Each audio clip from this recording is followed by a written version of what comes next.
Do you think when's Angola will ever come up with a CBI program selling their passport in return for an investment? What's truly fascinating is how a country, an actual independent country, depends upon revenues from this model.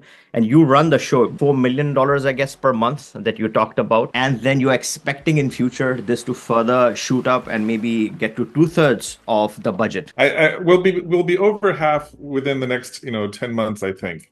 Mhm, mhm. But it won't be too long before we're two-thirds and keep on going. Right. Today, you're in this capacity where the nation actually generates a substantial, part of their revenues through what you're doing. How do you feel today when you look back at that decision? I left in 94 94. and Okay. then I renounced in 97. I see. I see. So that was an era where the American dream was a real thing for people outside. Well, it's kind of amazing because I came here to do crypto, and the email business was just something to pay the bills while I was trying to work on crypto, right? But to do the email business, I had to register a domain, and to do that, there wasn't anybody handling .ai, so this all happened, right? Yours is the classic, use case, a very beautiful use case where you had the skill set, you went to Angular, they had no idea about the domain names, about the technology, and how you could fit into this picture. So had you not been there in Angular, maybe, it would have been a poorer nation. Maybe they wouldn't have been where they are Yeah. today. Yeah, Many, yeah. many of the other countries that had domains, some big company came in and started running it and took most of the money. So the other countries aren't getting, our country that gets most of the money, and I get a little bit, right? And none of it's going outside.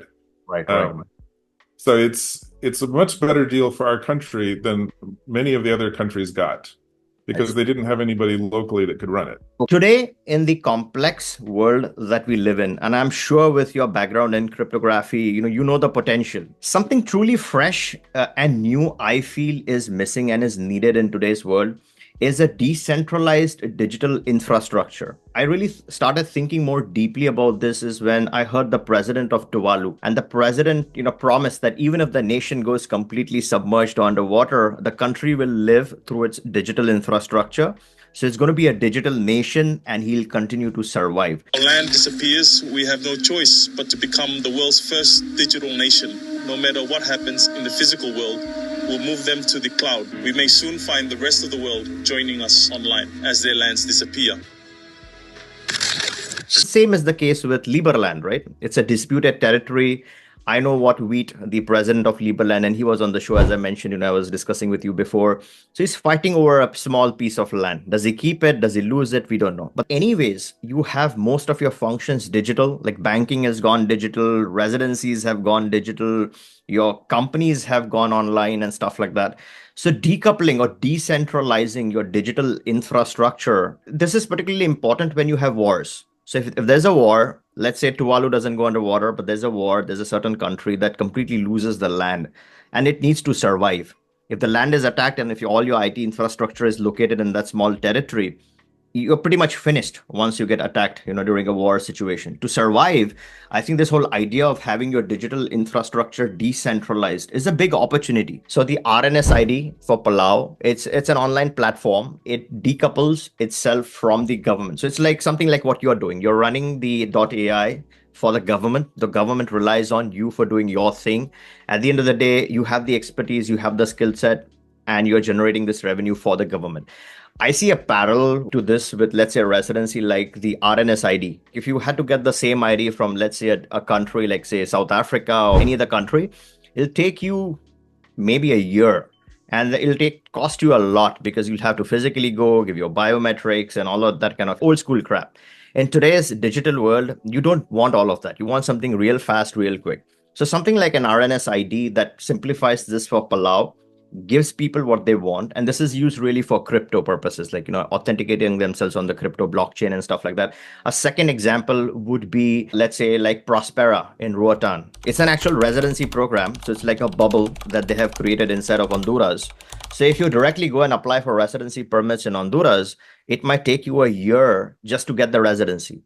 Whereas Prospera is this online thing, they have an agreement with the government. Because Prospera has all the digital infrastructure and the abilities to vet people, to authorize people, to take all the liability, take all the responsibility. There's nothing for Honduras to worry about except collecting cash. from that program. So these are just a couple of examples. There's several other programs in the pipeline. I'm working on one with a particular smaller nation, again, not a recognized nation, but something similar on these lines. And again, my intention is to approach different governments to see if they are interested in this kind of program. This is where I wanted to get your thoughts. How much of a potential that you see for a country like Angola? You're the closest to Angola. You're doing stuff for the Angolan government. What do you see? Do you see this would benefit them in a way? Do you think this should be introduced? Okay, so I could imagine if you had somebody else that was handling, these applications, that you might be able to make it go faster and more efficient and make more money. And so I could sort of see the angle you're coming from. But the problem is that the government may not want to turn over that power. Right now, it's their decision as to who gets in and who doesn't. Right. And it's not clear that they want to delegate that to some company. Right. Because that's a very important piece of, the power of the government there. Right. And so I'm not sure that would be, I would think that would be a very hard sell to any government to have them turn over that kind of power to a private company. That's what I think the challenge Palau faced, and that's where the negotiations came into play, where I think they don't give the visa-free access yet. The ID is used to, first enter the country and then extend the stay. So it's more like a visitor extension. So the government is like, hey, you know what? We don't want you issuing these IDs and people directly come in. Let people come in. But if you have the ID, then we'll give you an automatic extension. So that was sort of a negotiation factor. Once you establish more trust with these governments, I think they open up, right? That's where they're like, you know what? Hey, phase one was good. I think what you said about, the government gives them the first visa and then you're just doing the extensions. It's sort of reducing the possible damage that you could do. Right. And yet processing an extension more efficiently so that the people don't have to wait in line and waste their time. It could be a good thing for the visitors and for the government and all that. So if you let them make the final decision based on the most critical factor that's important to them, but they own the decision, and you as a company or whoever is helping the government or the program that we're talking about, they do most of the the verifications and all the basic stuff that the government really doesn't have the time or the resources to check. Maybe they do a far better job of internationally vetting a candidate, clearing all of that, taking the responsibility, because it's a big responsibility for them to take, because now that they have a contract with the government, they can be sued for a lot of monetary damages. So the government has some, comfort factor of thinking of, the legitimacy of the program. And then finally, you give it to the government. Maybe it's a quick decision. Maybe you send an email with, a bunch of things that the government wants. They verify their systems and they just, sort of approve it. And you can even do it where, you put all the documents together and just say within 7 days we will approve this guy unless you do something to stop it. Right. The government still has the chance during that 7 days to stop it, but if they don't, it goes through or something, right? Kind of related thing. There's this company, netcraft.com, and they check the internet for anybody that's doing scams. And they document it very carefully, what the scam is and how they're doing it and what IP addresses they're doing it from and all sorts of information, right? And then they pass it off to people like the registrars saying, please take down this scam.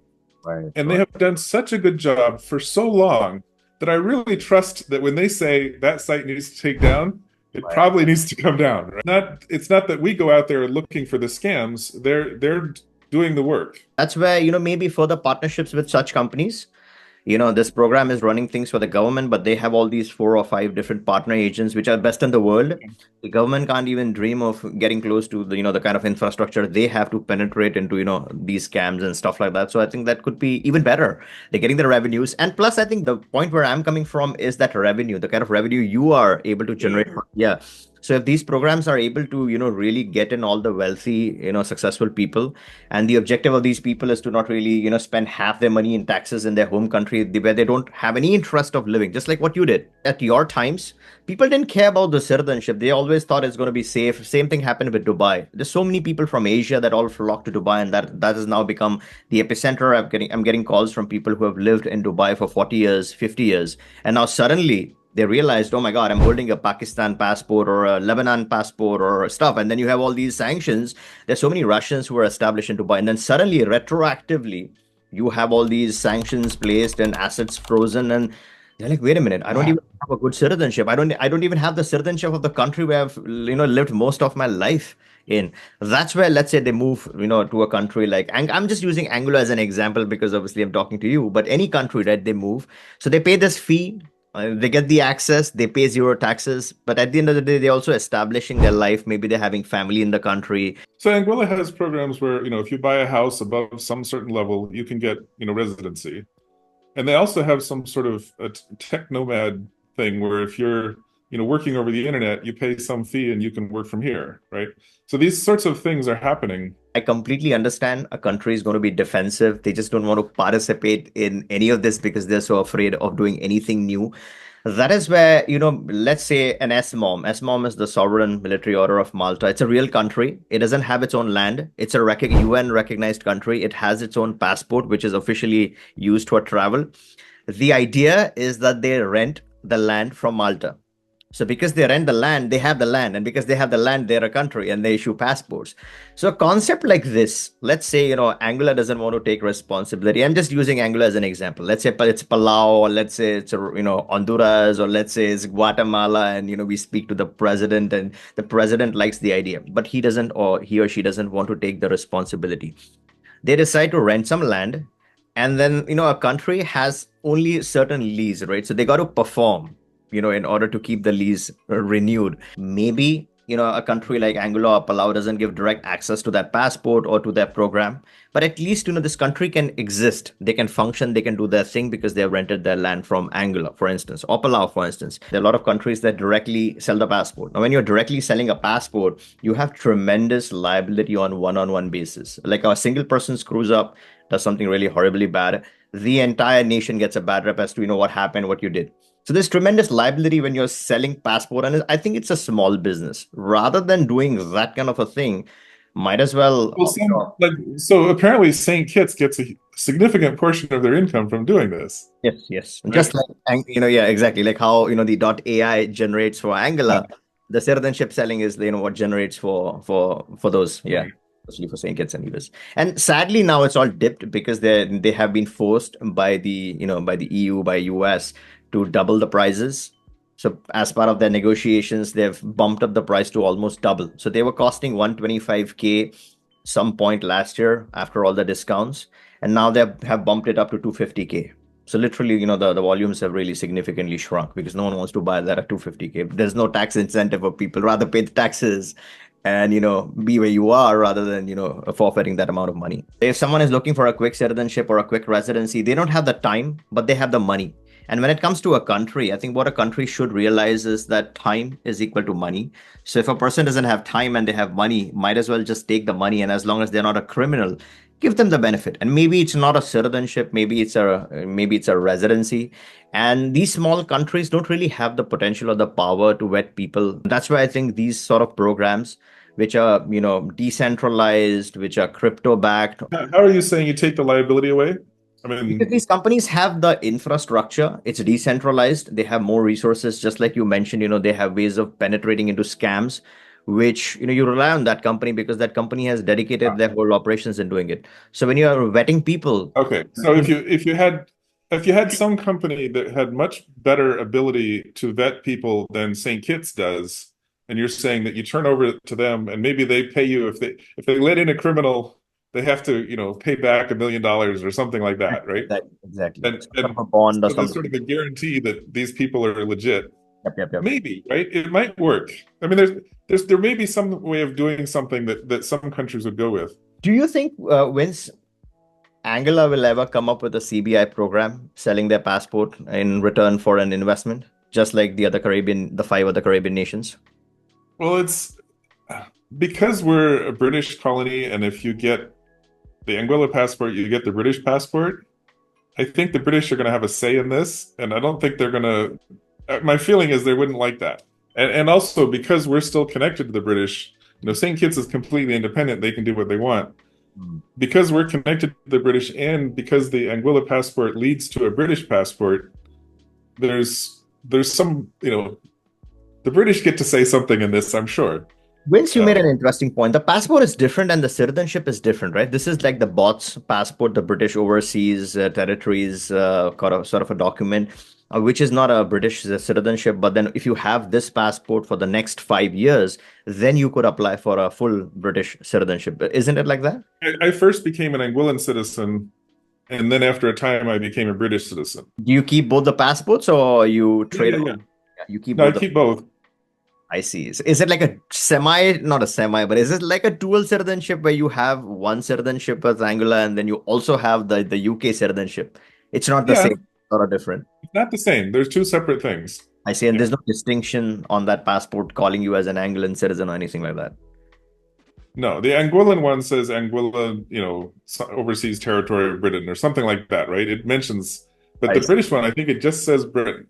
That's it. And so I could go, my kids could go to college in the UK as if we were living there. It wouldn't be any different.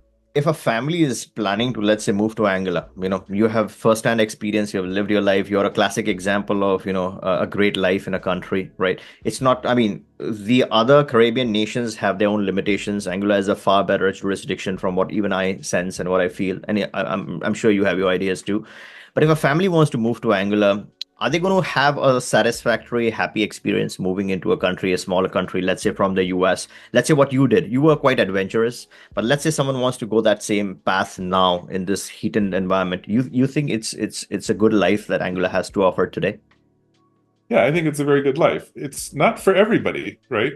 There are some people who need to have the big shopping malls and I know people couples that moved here and the guy is just working on the computer and he's happy as a clam because his life is on the computer on the internet.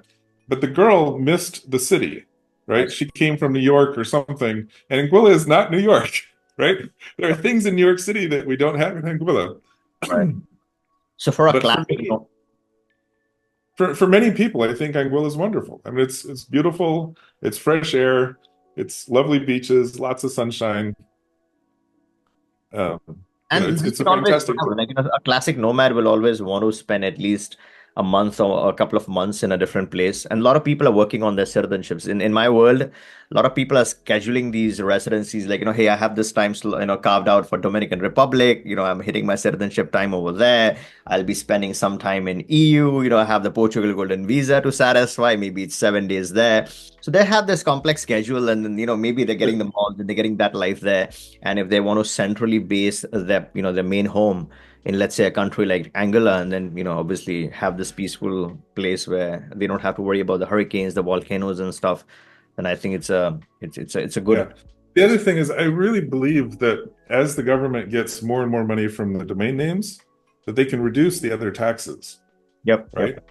So I think Anguilla becomes even more of a wonderful place in the future because I think the taxes are going to go down. I see. There's always the danger that the government just spends more money no matter how much they get, right? But I think there's a good chance that they can reduce a lot of the taxes. They'll always tax the tourists who are spending $2,000 a night to stay at a hotel because no Anguillian voters have a problem with that.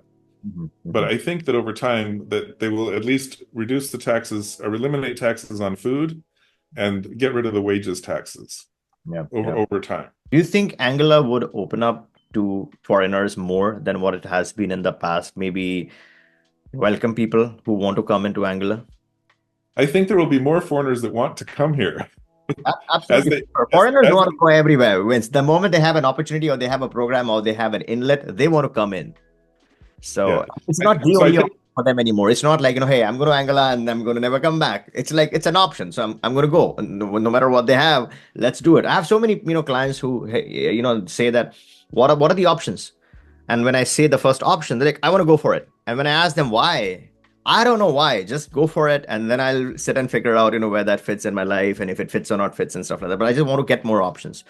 So if Angola opens up more and if they have something to offer, people are always ready, with their funds, with. Well, it's fairly. I mean, you buy a house, maybe it's like $1 million or something. Buying a house is the only way, Vincent. That's why I'm thinking if there's any other way, more opportunities for people to, let's say, give them money or put fixed deposits. And then there's this nomad, work permit thing, whatever, where if you're not working really, if you're working over the internet and you just want to live here, that's, I think, another option. So there's two ways to come here that are pretty straightforward already.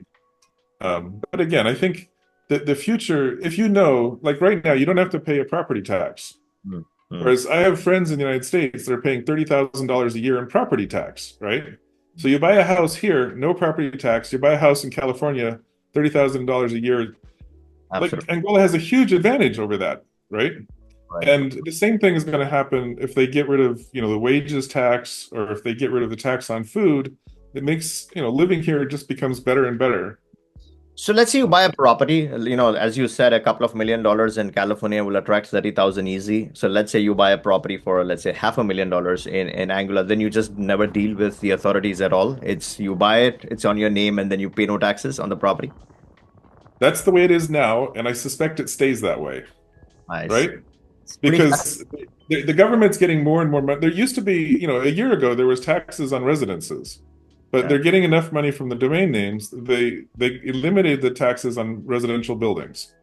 Mm. And I think that because the domain names is going to keep doubling and doubling and doubling, I don't see any reason they would ever go back and put the taxes on, residences. That's You got to think about it from, logically. If you have a bunch of voters, and then you have, money coming in from domain names, and you got money coming in from, rich tourists, who do you want to tax? You want to tax the rich tourists. You want to take the money from the domain names. But if you can eliminate taxes on voters, you're more likely to get elected, right? right. And so I think there's a pressure in the system that will, over time, reduce the taxes on the voters. Gotcha. They don't really need it anymore. Gotcha. Or they won't. Another year or two, they won't really need it. So I think, Vince, I really feel, just because someone like you is there, you have a real story. It's a very different nation. It's a big opportunity. And for me, it's not about, okay, there are other nations to go there. It's about any good nation, right? Where you see an opportunity where you can maybe look at potential for. That's why I feel there's one extremity where you take the leap of faith, you leave your country, you will land up in Angola. Like your story. Your story is a fascinating story, but this story is from the 1990s, where this whole digital nomad hopping around, bouncing around, getting citizenships was not a thing. You just got something, you got rid of your American one, like you mentioned. That was a fascinating story in itself. But today, there's like that hybrid model which is missing, where you can't be physically present for 5 years, can't just dedicate your whole life to, let's say, a place like Angola. Yet at the same time, there's this other extremity where you have this so-called digital nomad visa, which is more like a tourist visa. People could enter on a tourist 6 months visa, and then, they could work remotely and no one's going to know about it. But then you are trying to get more money by saying now we are calling it as this digital nomad visa, which does not have any rights other than the simple plain old, visitor visa. So why am I getting it? So a lot of people would not get the digital nomad visa for that reason, other than the buzz factor of being a digital nomad in a country officially, if you may call it that. So that's why I think there could be an opportunity for a hybrid model, where maybe it's not physical presence all the time. Maybe it's something like what Portugal is doing. And Portugal is a rich country, right? When you compare Portugal to, let's say, does Portugal need to do this? No, they have a lot of money. They have other sources of income. So same way, I think, with all these Caribbean nations being really hammered with all these regulations from EU, from US, sort of busted in a way, with all these problems that, they have created for themselves, some of them at least. That's where I think a place like Palau, a place like Angola, because this is a safer nation, let's say a place like Honduras has that stereotype of being a, crime epicenter of crime or whatever. Like El Salvador is improving its image, they're doing their best. But a clean country like Angola already has that clean image. I see so many people saying, I want the residency. Am I getting the residency permit? Is it a permanent residency? I said, no, it's a temporary, but it doesn't matter. It doesn't matter. You will get citizenship after 5 years. Whether you start off on a temporary, whether you start off on a permanent, it is not going to matter. So why do you want a permanent when you're getting a temporary? Anyways, nothing is permanent in this world. They're like, no. I want a permanent. I want a permanent. So they want that foothold in the country where they're investing. So let's say I'm moving half my money to a country, and if the country is willing to offer me some sort of permanency, inside, then that makes it appealing. But again, I mean, as you rightly said, some countries will be open and some countries won't. So it really depends upon, how the nation, who is in the ruling and what they think about these things and how much liability. And then, as you rightly said, there could be some pressure from the British where they just can't do it, because they have orders or they have some framework in place.